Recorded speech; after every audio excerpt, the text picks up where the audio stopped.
আসসালামু আলাইকুম। সংবাদে আপনাদের সবাইকে স্বাগত জানাচ্ছি। আমি ফিরোজ তোহা। শুরুতেই সংবাদ শিরোনাম। বাংলাদেশের সর্বশেষ গুরুত্বপূর্ণ আপডেট সংবাদে আপনাকে স্বাগত। শুরুতেই সংবাদ শিরোনাম, পরে বিস্তারিত। প্রথমে জানাবো, সাইদীকে সর্বপ্রথম ফাঁসিতে ঝুলিয়ে হত্যা করার ষড়যন্ত্র করেছিল বললেন আব্দুল হালিম। আওয়ামী বাকশালীরা কথিত যুদ্ধ অপরাধের বিচারে নামে জামাত নির্মূল ও জাতিকে নেতৃত্ব শূন্য করার জন্য আল্লামা দেলোয়ার হোসেন সাইদীকে সর্বপ্রথম ফাঁসিতে ঝুলিয়ে হত্যা করার ষড়যন্ত্র করেছিল বলে মন্তব্য করেছেন বাংলাদেশ জামাত ইসলামের সহকারী সেক্রেটারি জেনারেল মাওলানা আব্দুল হালিম। আজ রাজধানীর একটি অডিটোরিয়ামে উত্তরা পশ্চিম থানা জামাত আয়োজিত ষান্মাসিক রুকন সম্মেলনে প্রধান অতিথির বক্তব্যে তিনি এসব কথা বলেছেন। এরপর জানাবো, অন্তর্বর্তীকালীন সরকার সম্প্রীতির বন্ধনকে অটুট রাখতে বদ্ধপরিকর বললেন প্রধান উপদেষ্টা। ছাত্র জনতার ঐতিহাসিক গণ অভ্যুত্থানের মাধ্যমে গঠিত অন্তর্বর্তীকালীন সরকার সম্প্রতি এই বন্ধনকে অটুট রাখতে বদ্ধপরিকর বলে জানিয়েছে প্রধান উপদেষ্টা ড মোহাম্মদ ইউনূস। তিনি বলেন, সমাজে বিদ্যমান শৃঙ্খলা, ভ্রাতৃত্ববোধ ও সাম্প্রতিক সম্প্রীতিকে কেউ যেন নষ্ট করতে না পারে, সেজন্য সকলকে সজাগ থাকতে হবে। এদিকে জয়পুরহাটে ছাত্রদলের কাউন্সিলকে ঘিরে দুই পক্ষের সংঘর্ষ।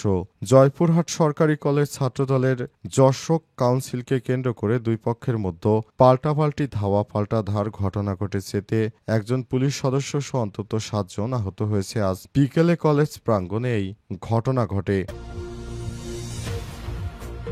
এদিকে হবিগঞ্জে চাঁদাসহ ছাত্রদলের দুই নেতা আটক। হবিগঞ্জের মাধবপুর উপজেলায় ছাত্রদলের সদস্য সচিব জামিল চৌধুরী এবং তার এক সহযোগীকে চাঁদার ৯০,০০০ টাকা সহ আটক করেছে সেনাবাহিনী। আজ দিবাগত মধ্যরাতে তাদের আটকের পর সেনাবাহিনী থানায় হস্তান্তর করেছে। এবং সর্বশেষ জানাবো, দিল্লিতে মুঘল সম্রাট হুমায়ুনের সমাধির কাছে শ্রাদ্ধসে ৫ জন নিহত। দিল্লিতে মুঘল সম্রাট হুমায়ুনের সমাধির কাছে দরগার একটি অংশে শ্রাদ্ধসে পড়েছে, অন্তত ৫ জন নিহত হয়েছে বলে জানিয়েছে ভারতীয় সংবাদ মাধ্যম এনডিটিভি। আজ বিকাল ৪টার দিকে এই ঘটনা ঘটে। কর্তৃপক্ষ জানিয়েছে, উদ্ধারকারী দল ধ্বংসস্তূপ থেকে ১০ থেকে ১২ জনকে উদ্ধার করতে সক্ষম হয়েছে। অতি ভারী বৃষ্টিপাতের ফলে এই ভবনটি ধসে পড়েছে। অবস্থায় সেখানে পরিস্থিতি খুবই খারাপ। প্রিয় দর্শক, এতক্ষণ শুনছিলেন সংবাদ শিরোনাম, এবারে বিস্তারিত। তবে তার আগে বন্ধুরা, অনুরোধ থাকবে সংবাদটিতে একটি লাইক দিন। এই চ্যানেলে আপনি নতুন হয়ে থাকলে আমাদের সংবাদটি দেখতে দেখতে চ্যানেলটি সাবস্ক্রাইব করে রাখুন। কমেন্ট করে বন্ধুরা আপনার মূল্যবান মতামত জানিয়ে দিন আপনি বিশ্বের কোন দেশ থেকে বা বাংলাদেশের কোন স্থান থেকে আমাদের সংবাদটি দেখছেন এবং শুনছেন। আর বন্ধুরা, এই সংবাদটি আপনার সোশ্যাল মিডিয়া ফেসবুকে শেয়ার করে বন্ধুদেরও দেখার সুযোগ করে দিন। এবারে বিস্তারিত। সাইদীকে সর্বপ্রথম ফাঁসিতে ঝুলিয়ে হত্যা করার ষড়যন্ত্র করেছিল শেখ হাসিনা বললেন আব্দুল হালিম। আওয়ামী বাকশালীরা কথিত যুদ্ধ অপরাধের নামে বিচারের নামে জামাত নির্মূল এবং জাতিকে নেতৃত্ব শূন্য করার জন্য আল্লামা দেলোয়ার হোসেন সাইদীকে সর্বপ্রথম ফাঁসিতে ঝুলিয়ে হত্যার ষড়যন্ত্র করেছিল বলে মন্তব্য করেছেন বাংলাদেশ জামাত ইসলামের সহকারী সেক্রেটারি জেনারেল মাওলানা আব্দুল হালিম। রাজধানীর উত্তরার স্থানীয় একটি অডিটোরিয়ামে উত্তরা পশ্চিম থানা জামাত আয়োজিত ষান্মাসিক রুকন সম্মেলনে প্রধান অতিথির বক্তব্যে এমন মন্তব্য করেছেন তিনি। থানা আমির মাজহারুল ইসলামের সভাপতিত্বে ও সেক্রেটারি ফিরোজ আলমের সঞ্চালনায় সম্মেলনে বিশেষ অতিথির বক্তব্য দেন কেন্দ্রীয় নির্বাহী পরিষদ সদস্য ও ঢাকা মহানগর উত্তরের আমির মোহাম্মদ সেলিম উদ্দিন। উপস্থিত ছিলেন জোনের সহকারী পরিচালক মাহবুব আলম মুকুল, ঢাকা ১৮ আসনে জামাতের মনোনীত সংসদ সদস্য প্রার্থী অধ্যক্ষ আশরাফুল হক, ৫১ নং ওয়ার্ডের কাউন্সিলর প্রার্থী হাজী আরব আলী, থানা অফিস সম্পাদক জিএম আসলাম, থানা বাইতুল মাল সম্পাদক মশিউর রহমান, থানা কর্মপরিষদ সদস্য শফিকুল ইসলাম, মাহমুদুর রহমান জাহাঙ্গীর শিকদার, ওয়ার্ড সভাপতি হাফেজ ইব্রাহিম খলিল প্রমুখ।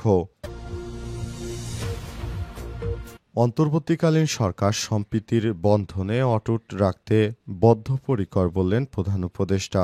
ছাত্র জনতার ঐতিহাসিক গণ অভ্যুত্থানের মাধ্যমে গঠিত অন্তর্বর্তীকালীন সরকার সম্প্রীতির এই বন্ধনকে অটুট রাখতে বদ্ধপরিকর বলে জানিয়েছেন প্রধান উপদেষ্টা ড. মোহাম্মদ ইউনূস। তিনি বলেন, সমাজে বিদ্যমান শৃঙ্খলা, ভ্রাতৃত্ববোধ এবং সাম্প্রতিক সম্প্রীতিকে কেউ যেন নষ্ট করতে না পারে, সেজন্য সকলকে সজাগ থাকতে হবে। শুভ জন্মাষ্টমী উপলক্ষে শুক্রবার 15 আগস্ট দেয়া এক বাণীতে প্রধান উপদেষ্টা সব কথা বলেছেন তিনি। জন্মাষ্টমী উপলক্ষে দেশের সনাতন ধর্মাবলম্বী সবাইকে আন্তরিক শুভেচ্ছা ও অভিনন্দন জানিয়েছেন প্রধান উপদেষ্টা। আরও বলেন, ধর্মাবতার শ্রীকৃষ্ণের জন্মতিথি ও জন্মাষ্টমী হিন্দু সম্প্রদায়ের অন্যতম প্রধান ধর্মীয় উৎসব। সমাজে সাম্য ও শান্তি প্রতিষ্ঠা করতে শ্রীকৃষ্ণ আজীবন ন্যায় এবং মানবপ্রেম ও শান্তির বাণী প্রচার করেছেন। শ্রীকৃষ্ণ যেখানেই অন্যায় অবিচার দেখেছেন সেখানেই অপশক্তির হাত থেকে অশুভ শক্তিগুলোকে বধ করেছেন এবং শুভ শক্তিকে রক্ষার জন্য আবির্ভূত হয়েছেন। তিনি বলেন, সাম্প্রদায়িক সম্প্রীতি আমাদের সাংস্কৃতিক অনন্য বৈশিষ্ট্য।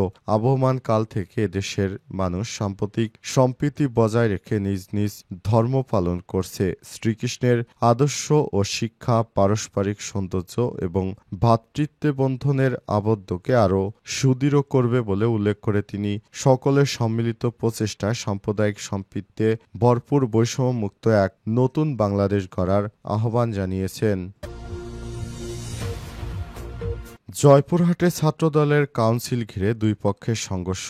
জয়পুরহাট সরকারি কলেজ ছাত্রদলের যশোকের কাউন্সিলকে কেন্দ্র করে দুই পক্ষের মধ্যে পাল্টাপাল্টি ধার ঘটনা ঘটেছে। এতে একজন পুলিশ সদস্য সহ অন্তত 7 জন আহত হয়েছে। আজ বিকেলে কলেজ প্রাঙ্গণে এই ঘটনা ঘটে। আহতরা হলেন ছাত্রদল নেতা তামিম 22, আরিফুল ইসলাম 25, শাহরিয়ার কবির 23, রাফি 26, শোয়েব হোসেন 24, সোহান কবির 28 এবং পুলিশের উপপরিদর্শক এসআই আরিফুল ইসলাম 45। প্রত্যক্ষদর্শীরা জানান, সকাল থেকেই কলেজ ছাত্রদলের যুগ্ম আহ্বায়ক সাগর চৌধুরী ও আহাদ হোসেনের নেতৃত্বে একটি পক্ষ কলেজে অবস্থান নেয়। তারা দাবি করেন টাকার বিনিময়ে একতরফা কাউন্সিলের আয়োজন করা হয়েছে। তারা কাউকে কলেজে প্রবেশ করতে না দেওয়ার ঘোষণা দিয়ে লাঠিসোঁটা নিয়ে অবস্থান নেন এবং অবৈধ কাউন্সিল মানি না, মানব না বলে ঘোষণা দেন। বয়কট বয়কট, টিম 16 বয়কট এমন স্লোগান দিতে থাকেন। তখন পুলিশ সেখানে আসলে পুলিশকেও মারধরের শিকার হতে হয়েছে এই বিএনপি সন্ত্রাসীদের কাছে। অবস্থায় বিএনপির সব সন্ত্রাসীদেরকে